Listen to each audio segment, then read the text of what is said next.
gonna make some maps and later. Sabrina. Okay, so I will let them get started. Thanks, Kemi. Okay, so I'm Dawn Mooney. And as Kemi said, Sabrina and I both work at the UBC Center for Health Services and Policy Research. My background is in geography and cartography, and there's lots of cartographers in the audience, so thanks for coming. And my kind of start in cartography sort of morphed into data visualization and communications more broadly over the years. Sabrina is faculty at Center for Health Services and Policy Research, CHESPR, and also at the School of Nursing here at UBC.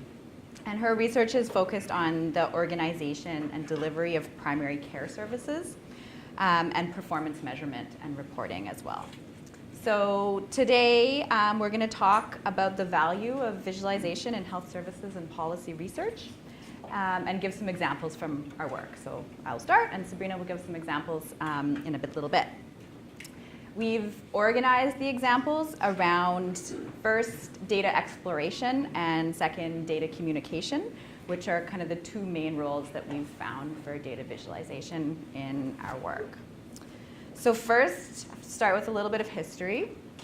So if you were at Ben Schneiderman's lecture a few weeks ago in this series, then you've definitely seen John Snow's map of the Broad Street cholera epidemic in 1854 in London. Most healthcare researchers are pretty comfortable with the idea that visualization is useful, in no small part due to this map, which is really foundational to epidemiology and to public health. If you haven't seen it, the short version of the story is that Dr. John Snow suspected that cholera was spread by water, which was not accepted knowledge at the time. So he mapped deaths, the little black lines, by house in comparison to water pump locations, and then identified the water pump on Broad Street as the source of cholera. A little more history, another famous one that Ben Schneiderman also showed us. This is Charles Menards' famous visualization of troop losses during the Napoleonic Army's invasion and retreat from Russia in 1812 and 1813. So this is the Polish border, that's Moscow. This is the size of the army as it entered Russia, and it got smaller and smaller and smaller in the invasion. The black line is the retreat. Continued to get smaller and smaller and smaller and smaller. Okay, so the point of this one here is that analysis of patterns of mortality or death is really key to the study of health and disease. This one is mainly geographic. Next example, mainly time. So Florence Nightingale was an English nurse in the Crimean War. She was very far ahead of her time regarding understanding of the relationship between cleanliness and disease. And she carefully collected, analyzed, and visualized data on this in order to convince others. So the diagram, if you look at the bigger one on the right, the diagram has a wedge for the number of deaths each month, with blue for preventable deaths of mostly communicable disease, red for deaths from wounds, it was a war, so that would make sense, and black for other causes. So her point, I think, is pretty clear. Months start at the top, July, August, rotate around the diagram. And her work did result in policy change that helped reduce the death rate. So John Snow's work then was foundational to epidemiology, public health, spatial epidemiology. Nightingale's work is more directly related to what Sabrina and I do, which is analyzing data in order to better provide healthcare services. Before I continue, a few definitions in case people are unfamiliar with some of these healthcare terms. So first, epidemiology is the study of how disease is distributed in populations, across regions, across time. We often say disease by person, place, and time. That's the short definition. Health services research is the study of how to best deliver health services to populations. So maybe identifying the number of hospital beds that need to be built, or whether a program designed to keep people out of hospital is working or not. Primary care is where people have first contact with the healthcare system, so services provided by family doctors or maybe nurse practitioners, as opposed to care that would occur in a hospital or in a nursing home or kind of in a specialized place outside of the community. Okay. And then health policy. Health services researchers really want their work to be used to make and to change policy. So the evidence that we create might show how governments should invest in primary care services instead of in more hospital beds. So for health services researchers, communicating our work effectively to policy and decision makers really increases the likelihood that our work is going to have some impact in the real world. And of course, visualization can really help with that, especially because healthcare creates huge amounts of data. And by analyzing all of this data, or some of this data, we can find patterns and really understand the impact that programs and services are having on the health of populations. And then hopefully help develop policies that will better maintain the population's health. So I said I was going to kind of divide our examples into exploring data versus communicating to others. So we have a couple of examples of each of these things, and I will also point out that I think these two purposes correspond nicely to the entry points that Tamara Munzner talked about in her lecture in this series, where she talked about exploratory data analysis and presentation of known results. She also talks about automation, and you'll notice as Sabrina and I go through our examples that in some the visualization is automated and in others it isn't. So first example, one of my favorites. This is looking at new cases of asbestosis, which is a lung disease caused by asbestos exposure. It's looking at men across BC health regions, pretty big range in incidence from 0 to over 125 cases per 100,000 people across health regions in BC. We mapped it out to see if there were geographic patterns. We saw some sort of elevated rates in the southern interior of the province, and then decided to try mapping it by a different region, by regional district, instead of by health region. There's that second map, different regions.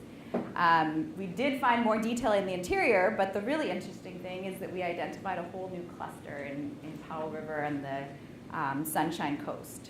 So geographers in the room will recognize this as an example of a modifiable aerial unit problem. But my point here is that without visualizing this data and visualizing it in multiple ways, we never would have identified that second cluster of disease. Second example, this is actually from a former colleague, Kate Smolina, who now works at the BC Centre for Disease Control. And this is an interactive dashboard made in Tableau, which has come up a few times in this lecture series, really focused on chronic disease epidemiology. So not online, but if I was online, I would be able to look at time, I could look at geography, I could look at gender, and I can select from a long list of chronic diseases, select the measure, whether it's incidence or prevalence. There's prevalence. And select which regions I want to compare to BC as a whole.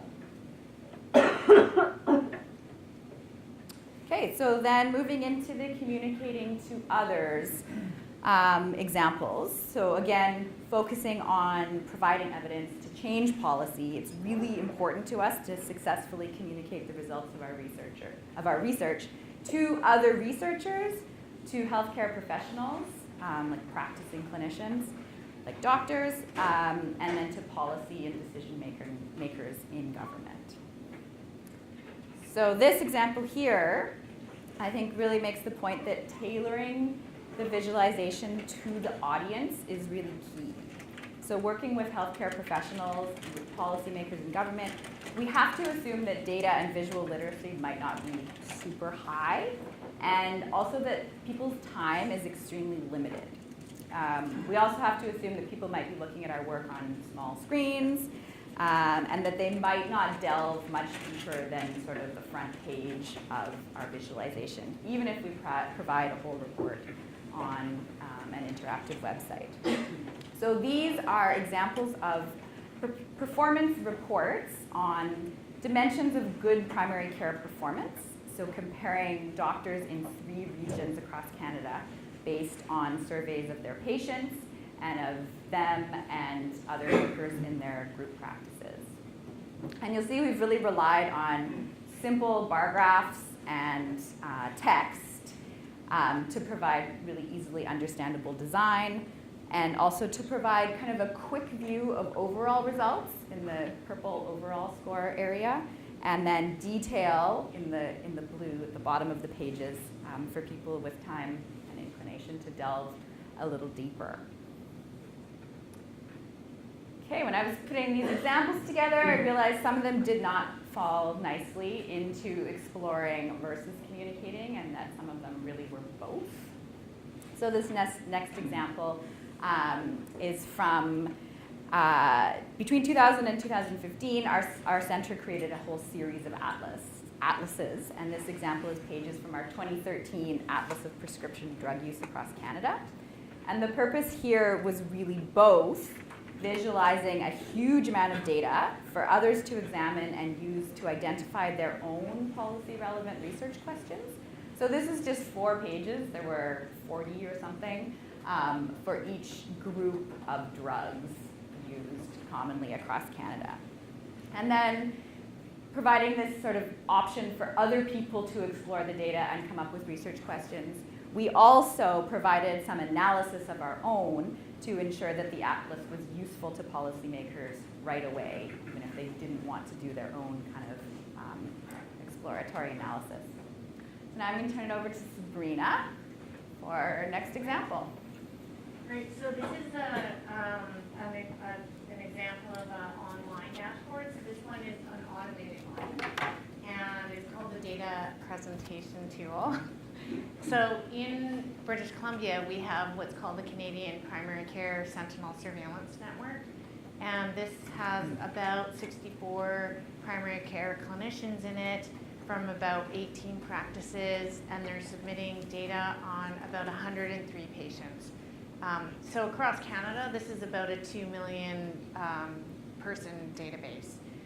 So there's clinical information that's collated across practices, and then we can run algorithms to understand patient counts and demographics, chronic disease diagnoses, use of medicines, and referrals to specialists, and so on and so forth. So we're here, this one is showing you some of the aggregated data together. So this is showing you specifically a fake database, but there's about 2,400 patients in it that have diabetes. So everyone in this one has diabetes. And you can see that if you look at the green bars in the middle on height, you can see that there's some people that are short in height, and then there's a big gap, and then there's a whole bunch of other people on the other end with height. So we just looking at that graph, we look at it and say, well, that kind of makes sense, because we know that there's some kids that have diabetes, so those would be the ones with the shorter heights, and then the ones on the other end, those are all adults. And then this one here in the red, you can see that's showing comorbidities.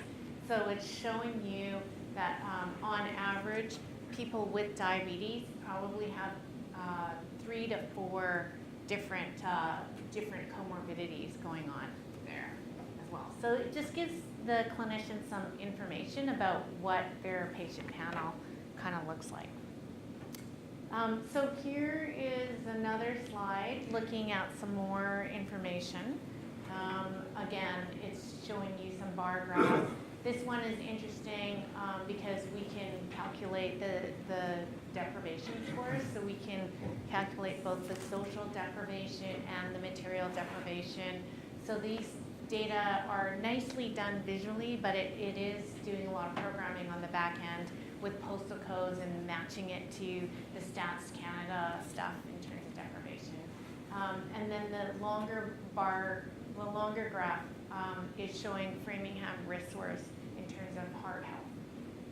So these are the kinds of data that clinicians are interested in looking at. So this is looking at the data presentation tool problem list slide, and this dashboard can also be used by individual clinicians within their clinic to manage their patient panel, for recall patients for testing, and generally using the data to improve the quality of care that they provide. So these data, there's a lot of, again, work on the back end, but these data will show you sort of a bar graph of, oh, okay, I have all these people that have chronic obstructive pulmonary disease, and I can see that, oh, I have coded as an individual clinician, I've coded 6 people as having chronic obstructive pulmonary disease.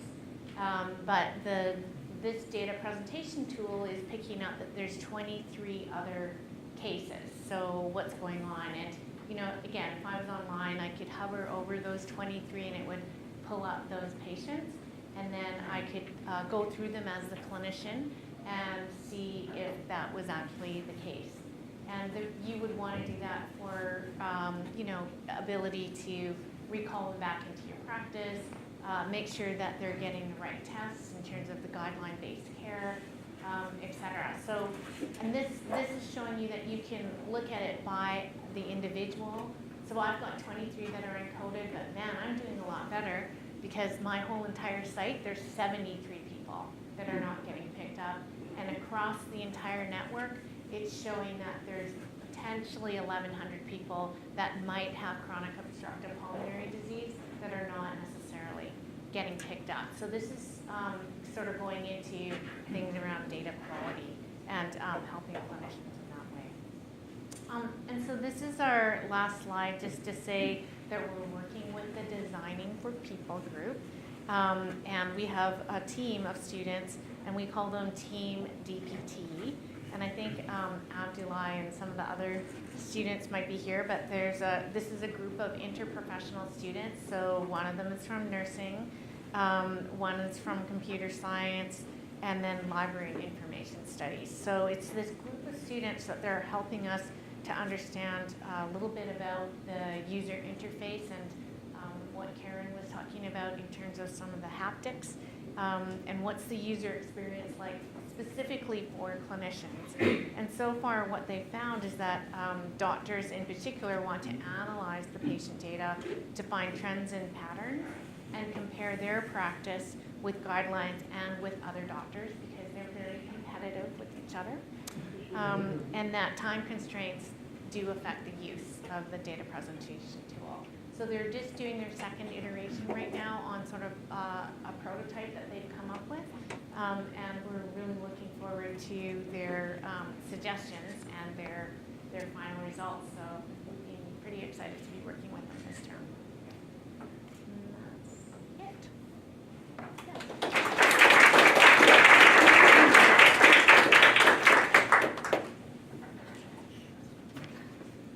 Yes. Yeah, I'm just curious. Health services and policy is a big area where like missing data or what data you have is really important.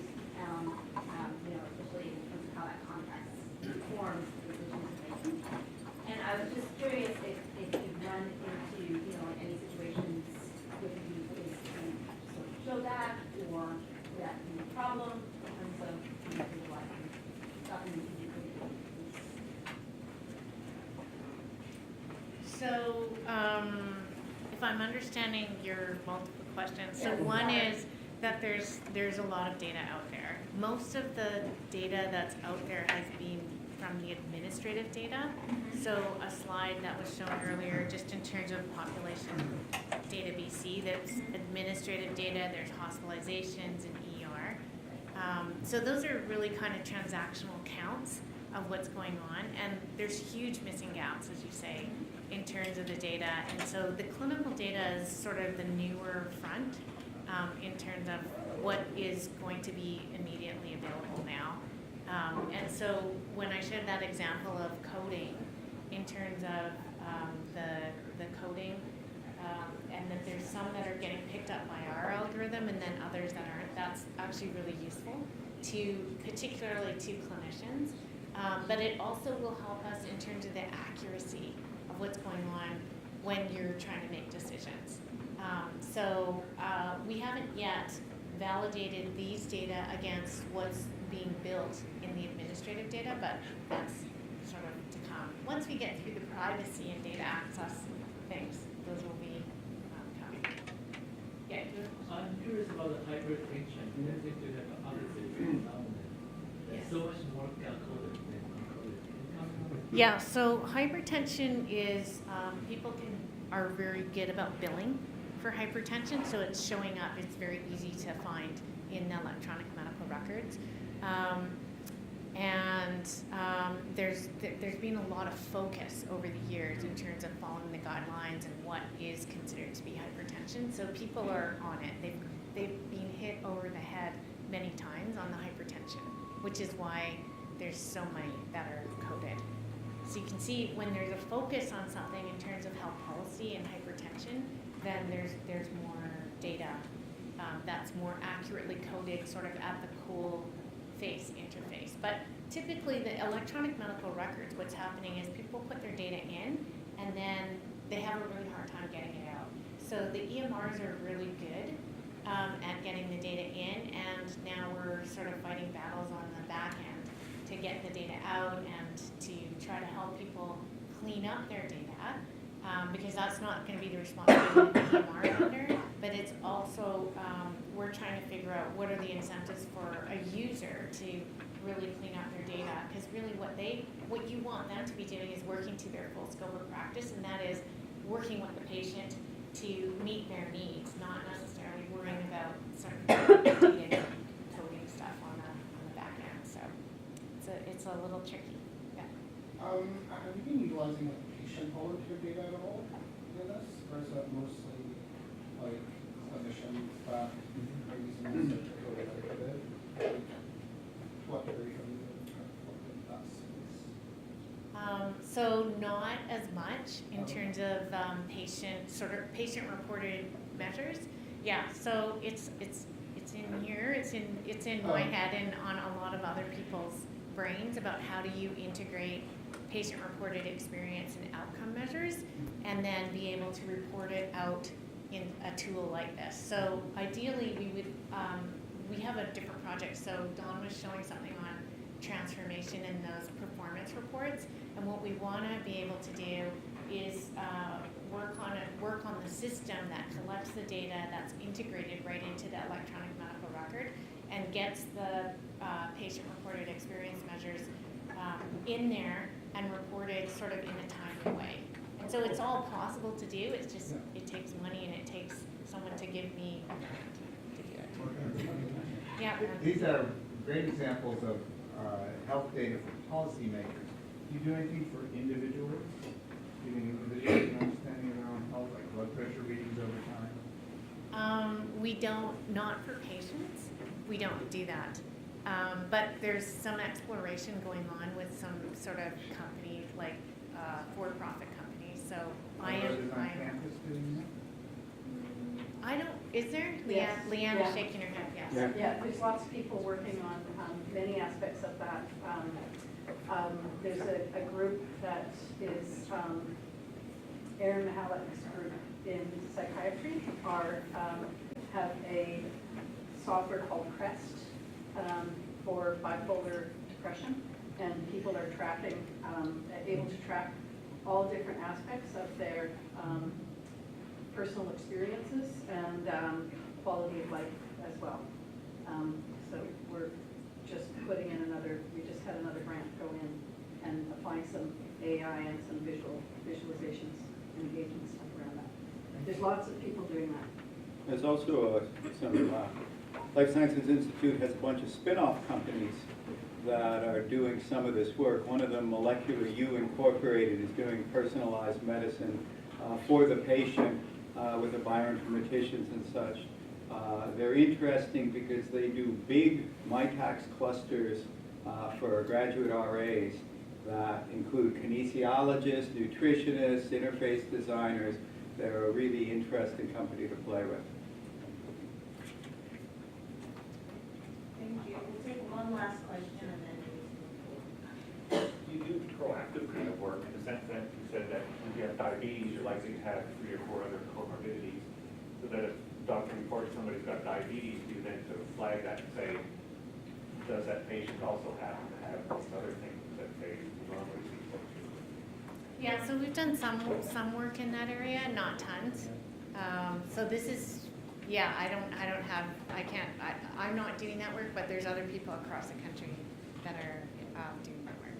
And when you provide this tool to individual clinicians, then they can go in and do that themselves. Like that's part of the opportunity of them agreeing to upload their AMR data in